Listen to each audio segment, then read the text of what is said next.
Guys हम देहरादून से ऋषिकेश जा रहे हैं और उसके बाद हम जाएंगे कटरा। Stay tuned.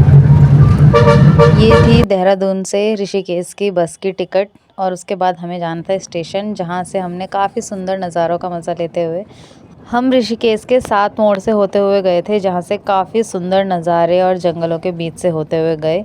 उसके बाद हम पहुँच चुके थे अपने सीट के पास और फिर वहाँ जाके हम बैठ गए और बैठने के बाद हम सब ने काफ़ी आराम फील किया था, क्योंकि थोड़ी देर बाद तो रात होने वाली थी और रात होने के बाद हम सब ने काफ़ी सुंदर नज़ारों के दर्शन करे। और उसके बाद ट्रेन से जब धीरे धीरे ट्रेन फाटक में चल रही थी तो ऐसा लग रहा था कि हम कब पहुँचेंगे, कब जाएंगे, कब हम माता के दर्शन करेंगे। जैसे जैसे ट्रेन अपनी रफ्तार पकड़ रही थी वैसे वैसे हमारा मन और ज़्यादा खुश हो रहा था। उसके बाद जैसे ही हम जम्मू पहुँचे, जम्मू में इतना कोहरा हो रहा था और ये सारे छोटे छोटे बंदर, जितने भी छोटे बड़े बंदर थे, वो सब रास्ते में बैठे हुए थे, मानो ये हमारा स्वागत कर रहे हो। और फिर उसके बाद काफ़ी लंबे सफ़र के बाद हमारे पैर काफ़ी सूज चुके थे, जो कि देख सकते इतने मोटे हो रहे थे, पर कोई बात नहीं, इसका कोई दुख नहीं है। और ये देखो, ये नज़ारा था ट्रेन से नीचे नीचे, ये इतना सुंदर लग रहा था कि इसकी अपनी तरफ खींचने वाला नज़ारा था ये। पर हम ट्रेन से जा रहे थे तो हम नीचे उतर नहीं सकते थे, पर फिर भी नज़ारा इतना सुंदर लग रहा था। ट्रेन से दिखने पर ही इतना सुंदर था, तो सोचो जब हम हकीकत में इसके पास होंगे तो ये कितना खूबसूरत लगेगा। जैसे जैसे ट्रेन की रफ्तार कटरा की ओर पहुंच रही थी, हम वैसे वैसे काफ़ी एक्साइटेड हो रहे थे कि हम कब पहुंचेंगे। हम कटरा पहुंच चुके हैं। From Shri Mata Vaishno Devi Katra to New Delhi via Jammu Tawi, Ludhiana, Ambala. आप लोग जब भी कटरा जाएं तो याद रखें कि अपने साथ अपना आधार कार्ड ज़रूर लेके जाएं, ताकि वहां जाके आपका रजिस्ट्रेशन हो सके और आपका ये RFID कार्ड बन सके, जिससे कि आप अपनी यात्रा शुरू कर सकें। बिना इस कार्ड के आपको यात्रा नहीं करनी दी जाएगी, ये याद रखना। ज़रूर लेके जाएं अपना आधार कार्ड। और जहाँ आधार कार्ड बनता है उसके ही पास एक वेटिंग रूम है, जहाँ पर आराम से वॉशरूम जा सकते हो, तैयार हो सकते हो। जहाँ पे कार्ड बनता है वहाँ पर ये लेके चाहिए। और उसके बाद हमने करी यात्रा शुरू, जो कि हमने पैदल करी थी। वैसे आप ऑटो भी ले सकते हो, बाणगंगा तक ऑटो नहीं मिलता है, इसलिए हम पहले ही उतर चुके थे। और फिर उसके बाद हमने यात्रा शुरू करी। और यात्रा शुरू करना यहाँ से शुरू होता है। यहाँ पर जेंट्स और लेडीज़ की लाइन अलग अलग होती है। वैष्णो देवी की यात्रा शुरू हो चुकी है हमारे द्वारा। हमारी हालत देख सकते हो गाइस आप, शुरू में ही हमारी टाइट चलने का भी। यात्रा के शुरू होने के 300 मीटर बाद यहाँ पर फ्री भोजन मिलता है वैष्णो देवी में। आपका क्या कहना है इस बात में? जब हम खाएंगे तब बताएंगे। श्राइन कमेटी की तरफ से माता रानी का लंगर चल रहा होता है, जहाँ पर आपको हलवा, चना और चाय का लंगर मिलता है, जो कि बहुत ही शुद्ध और सात्विक भोजन है। और यहाँ पर कई सारे लोग आकर इस लंगर का फल प्राप्त करते हैं और यहाँ जाके लंगर का प्रसाद लेते हैं। गाइस अभी हम हैं बाणगंगा में और हमें बहुत नींद आ रही है और आलस भी आ रहा है, पर हम फिर भी ऊपर चढ़ेंगे। पहले हम नहाने जा रहे हैं पहले। यात्रा शुरू होने के 1 किलोमीटर के बाद आती है बाणगंगा, जहाँ पर आप जाके नहा सकते हैं और ये है बाणगंगा। अपने कपड़े चेंज कर सकते हैं, आप अपने आप को साफ कर सकते हैं। ये वही जगह है जहाँ पर वैष्णो देवी ने हनुमान जी के लिए पानी निकाला था और अपने बालों को धोया था। यहाँ पे उन्होंने अपने बाण चला के गंगा जी प्रस्तुत की थी, जिससे कि इसका नाम बाणगंगा पड़ा है। यहाँ से कई सारे लोग जो अपनी कोई पुरानी चीज़ या कुछ ऐसा है जो वो यहाँ बहाने आए हों या छोड़ने आए हों, वो यहाँ छोड़ के जाते हैं। और कई सारी यहाँ पे मछलियाँ भी थी और पानी बिल्कुल इतना ठंडा था कि मान लो बिल्कुल क्रिस्टल क्लियर से भी ज़्यादा साफ़ पानी था इस गंगा जी का। और फिर गंगा जी पे जल चढ़ाने के बाद हम काफ़ी देर यहाँ पर बैठे रहे। 2-3 घंटे आप चाहो तो यहाँ पे आराम भी कर सकते हो नहाने धोने के बाद। और हम सभी ने यहाँ पर हाथ मुँह धोया, तैयार हुए। सब ने अपने अपने जिसको कपड़े चेंज करने हो वो ये भी कर सकता है। यहाँ पर हर चीज़ की सुविधा है। मम्मी क्या बना रही हो? देख कैसे नहीं मम्मी मम्मी बना रही है इधर आके बैठ जा। सेव पूरी, क्या बोलता है इसे? भेलपूरी, सॉरी भेलपूरी। हम तीनों एक पीछे भी है। अरे ये दिख नहीं। हम 3 बहनें 3 सीढ़ियाँ कलेज करने के बाद अब हम फाइनली ऊपर चढ़ने रास्ते में। बाणगंगा से निकलने के बाद हम अपनी पैदल यात्रा शुरू करने के लिए तैयार थे, जहाँ से आपको घोड़े, खच्चर और पालकी की सुविधाएं मिल जाएगी और उससे थोड़ी दूरी पे चरण पादुका मंदिर आ जाएगा, जिसके दर्शन करने के बाद आप आगे की यात्रा शुरू कर सकते हैं। और हमारे साथ काफ़ी सारे लोग थे जो माता रानी के जयकारे लगा रहे थे और आगे बढ़ रहे थे। और वहाँ की सबसे अच्छी बात यह है कि वहाँ पे हर दुकानों के बाहर आपको ये पंखे और ये बेंच लगी हुई मिल जाएंगी, जिसमें आप बैठ सकते हो, आराम कर सकते हो।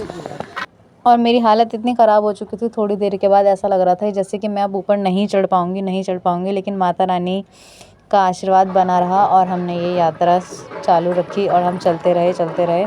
उसके बाद जैसे जैसे रास्ता आगे बढ़ रहा था, वैसे वैसे हमारी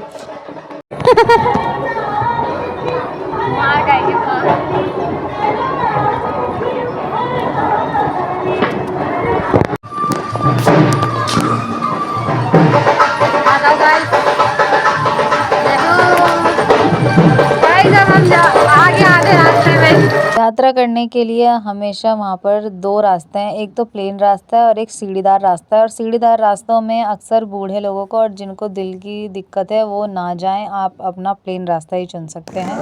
और गाइस हमारी हालत ख़राब हो चुकी है। अभी हमें पता नहीं चल रहा कि मंदिर कितना ऊपर है, पर फिर भी हम अपना बेस्ट ट्राई कर रहे हैं। जिस प्रकार से मेरी आवाज़ आ रही है समझ सकते हो कि हम कितना थक चुके हैं, पर फिर भी जय माता दी। अभी हम और आगे जाएंगे गाइस। देखो आपको मैं व्यू दिखाती हूँ।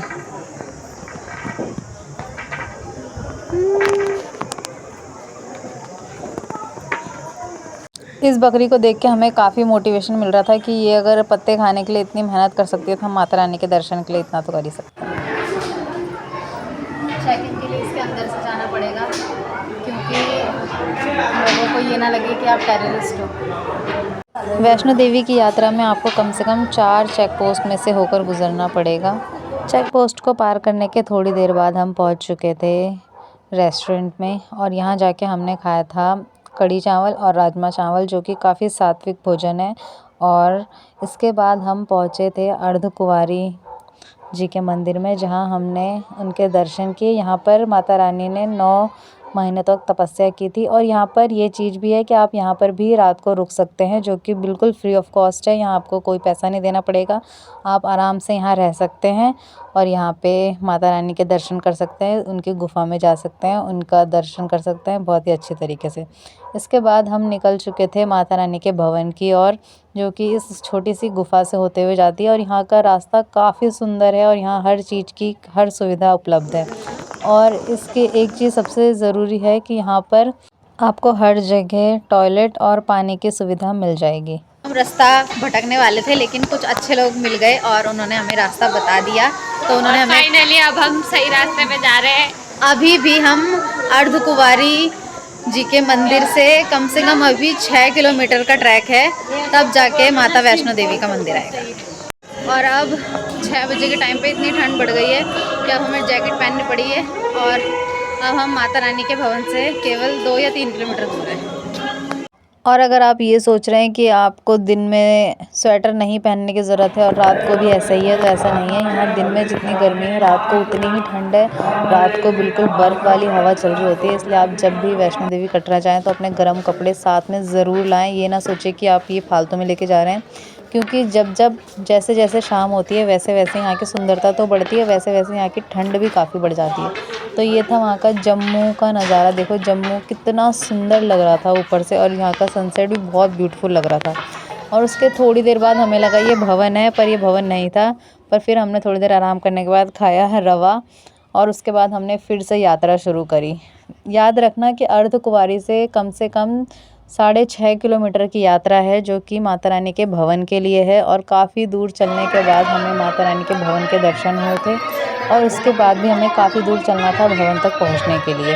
और जैसे ही हम भवन के पास पहुंचे, वहां आया था पार्वती भवन, जहां पे लॉकर्स की सुविधा उपलब्ध है। आप अपना सामान वहां रख सकते हैं और फिर जाके माता रानी के दर्शन कर सकते हैं। यहाँ से 100 मीटर की दूरी पे माता रानी का भवन है।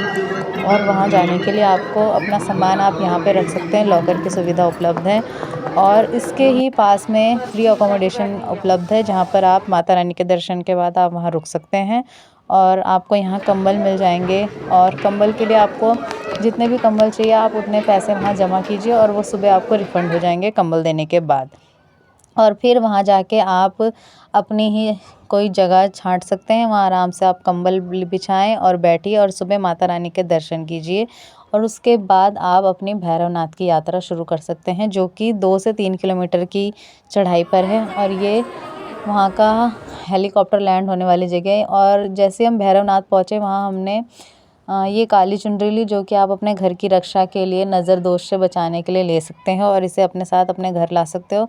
और वहाँ पे कोई भी प्रसाद नहीं चढ़ता है, और ये भैरवनाथ की गुफा है और उनका मंदिर है। और यहाँ पर कई सारे प्रकार के और बहुत बड़े बड़े लंगूर दिखते हैं, जिन्हें देख के ऐसा लगेगा कि आपको मारेंगे, पर ऐसा नहीं है। और फिर भैरव के दर्शन के बाद आप भैरव लंगर का भी प्रसाद ग्रहण कर सकते हैं, जहाँ के प्रसाद में बिल्कुल सात्विक भोजन मिलता है, बिना लहसुन प्याज के। जब हम गए थे तो वहाँ हमें चाय का प्रसाद मिला, और काली दाल और चावल का, जो कि हमारे शरीर के लिए काफ़ी हेल्पफुल है। और चाय पीने के बाद सारी ठंड तो दूर हुई। और उसके साथ हम वैष्णो देवी से वापस चलने लगे, और माता रानी से हमने प्रार्थना करी कि माता रानी सारे काम बनाए, सबके जितने भी बिगड़े काम हैं वो सब उनके पूरे हो जाएं, जिसने जितना भी दुख सहा है उसे वो सारे सुख में बदल जाएं। और फिर हम अपने स्टेशन पे आ चुके थे, और हमने ट्रेन पकड़ी और हम वापस अपने घर की ओर रवाना हो गए थे। तो फिर आप भी जाइए वैष्णो देवी, माता रानी के दर्शन कीजिए और उनसे अपनी इच्छा पूरी करने का वरदान पाइए।